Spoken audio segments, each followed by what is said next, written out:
Yo mon bro, sur Instagram, j'ai fait un réel.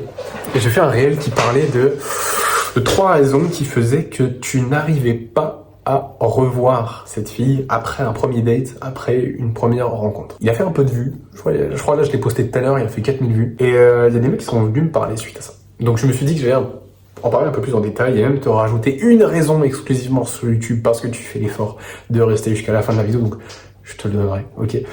On va voir déjà les 3 premières raisons que j'ai données en réel. Je vais les approfondir un chou ici, ok. Donc, avant toute chose, ce qui fait que tu ne la revois pas, avant même de rentrer dans les raisons, je pars du principe que tu lui as proposé.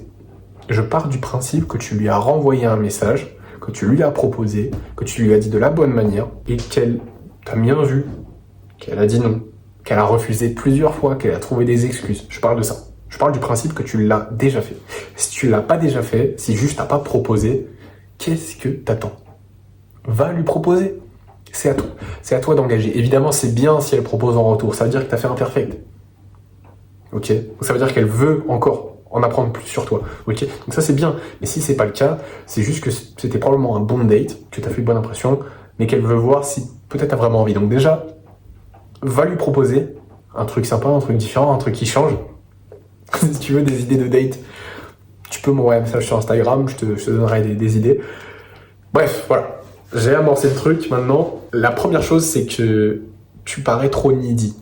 Et ce que j'entends par needy, c'est que tu l'as sûrement trop validé. Que t'as pas su polariser, donc que t'as pas su montrer ton intention et que t'as pas osé challenger. T'as pas osé tacler un peu. Ok? Donc, ça peut être les 3. Ça peut être un des 3. Mais souvent, c'est le trop de validation ou que t'as pas polarisé. Parce que je pense que c'est ceux qui posent le plus de problèmes. En gros, trop de validation, ça veut dire trop de compliments, t'as trop peur de l'offusquer, trop de compliments, trop de validation, tu cherches constamment, t'es toujours d'accord avec elle, etc. Donc, c'est chiant. C'est chiant. En fait, quand tu donnes trop de validation, le truc que tu montres, c'est que tu la mets sur un piédestal, grosso modo. Tu lui dis, ok, ton statut est suffisant pour le mien, il est même plus que suffisant, donc en fait, c'est bon, vas-y, t'inquiète, t'es au-dessus de moi, vas-y. Tu vois, si tu la valides tout le temps, c'est ça, grosso modo, le message. Sauf que le truc, c'est que tu ne satisfais pas l'hypergamie.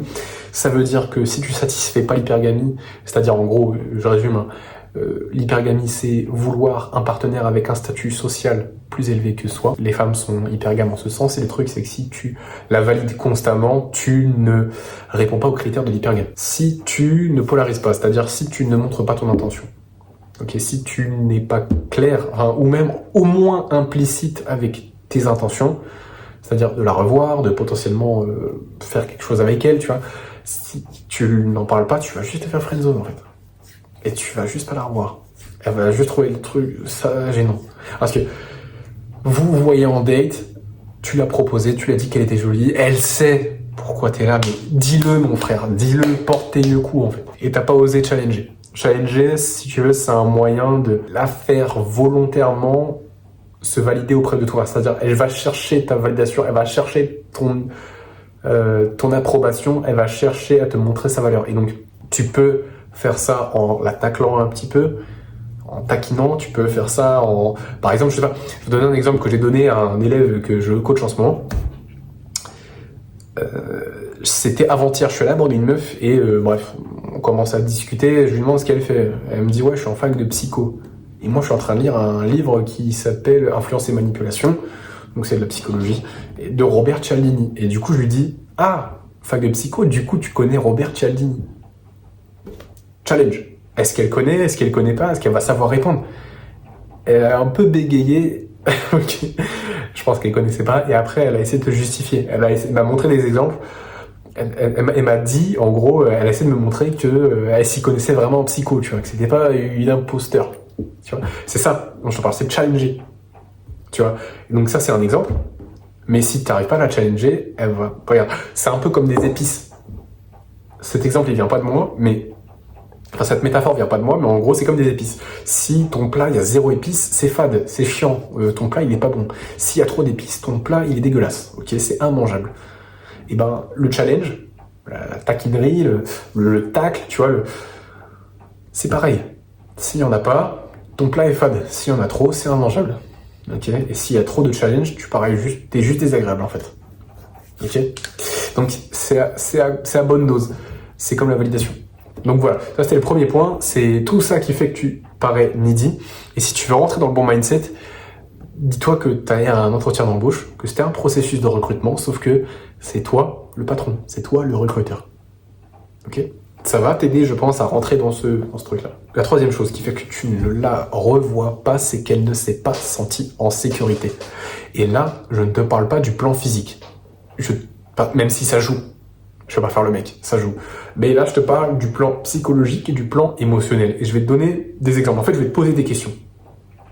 Tu vas y répondre dans ta tête. Si tu y réponds kiff-kiff, si t'hésites, si tu sais pas trop, si t'as des exemples en ta faveur, mais d'autres ou pas vraiment, c'est qu'elle s'est peut-être pas sentie en sécurité. Donc déjà, première chose, question basique, et il faut que je la pose. Est-ce que tu es confiant? Est-ce que tu es à l'aise? Est-ce que t'es à l'aise? C'est différent, mais est-ce que tu as confiance en tes capacités? Est-ce que quand tu es avec elle, tu transpires la confiance ou pas? Deuxième question, est-ce que tu prends des décisions rapidement? Par exemple, je sais pas, si vous vous baladez en ville et qu'à un moment donné, vous passez à un supermarché et que tu as mis 10 minutes à choisir entre des cookies au chocolat noir et des cookies au chocolat blanc.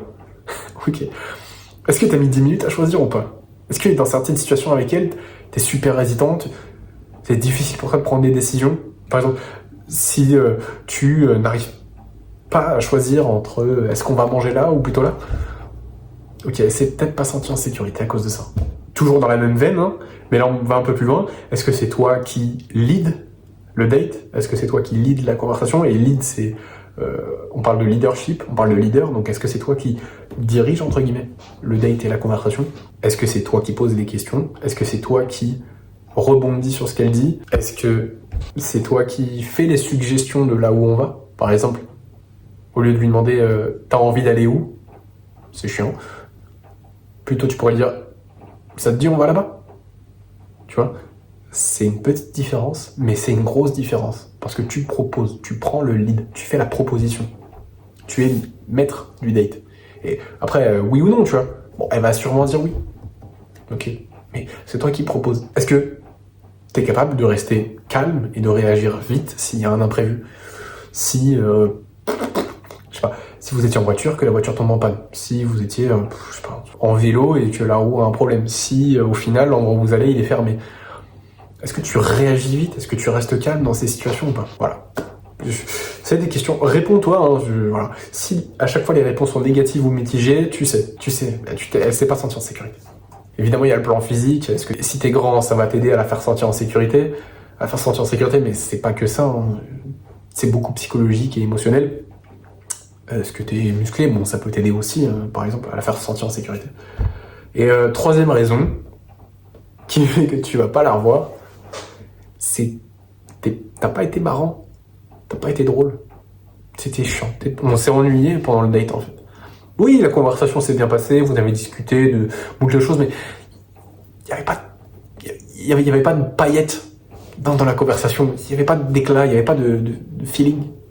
Parce que si tu la fais pas rire, ça va pas être facile de la revoir. Et ne te méprends pas, je te dis pas de devenir Kev Adams, deviens pas humoriste, c'est pas ça que je te dis. Ce que je te dis, c'est de t'assurer, de faire en sorte qu'elle passe un bon moment. Et ça passe par avoir de l'humour. Et avoir de l'humour, c'est aussi lui montrer que tu es confiant, que tu es détaché et que tu es dans l'abondant.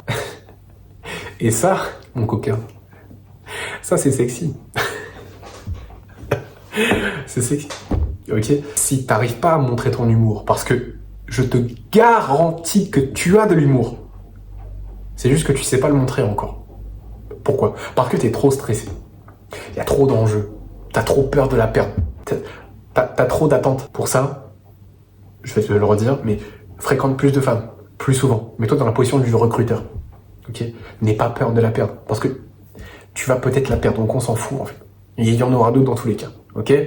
Bon, voilà. Ça, c'est les facteurs principaux qui font que tu ne vas pas la revoir, mais surtout, ça peut être que tu fais plein d'erreurs par message. Ok? Parce que les messages, c'est le terrain de jeu des meufs, c'est pas ton terrain de jeu. Et donc, parfois, le date peut bien se passer. Voilà. Bon, c'est pas le meilleur date de sa vie, mais objectivement, ça s'est bien passé, tu l'as fait rire, c'était un bon endroit et tout, il y avait de la complicité, donc c'est cool. C'est bien, tu vois. T'as voulu être le meilleur date, mais faut que ce soit bien, et là le date s'est bien passé, mais après tu lui renvoies un message direct après. Genre, vous venez de vous quitter, le date c'est fini, c'est bon, et direct tu lui envoies 3-4 messages, alors, j'étais comment, est-ce que tu m'as apprécié, et tout.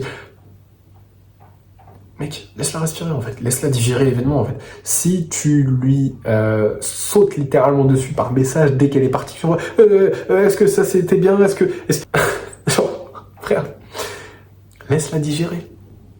Ok, tu peux lui renvoyer un message après, tu peux dire, je sais pas, 1 ou 2 heures après, je sais pas, tu peux dire, c'était cool ce soir, franchement j'ai bien aimé. Point. Tu t'arrêtes là. Ok, pas de, c'est bon. Juste dis, c'était cool ce soir, j'ai bien aimé passer un moment avec toi. Point. Tu t'arrêtes là. Ok, c'est bon. Point.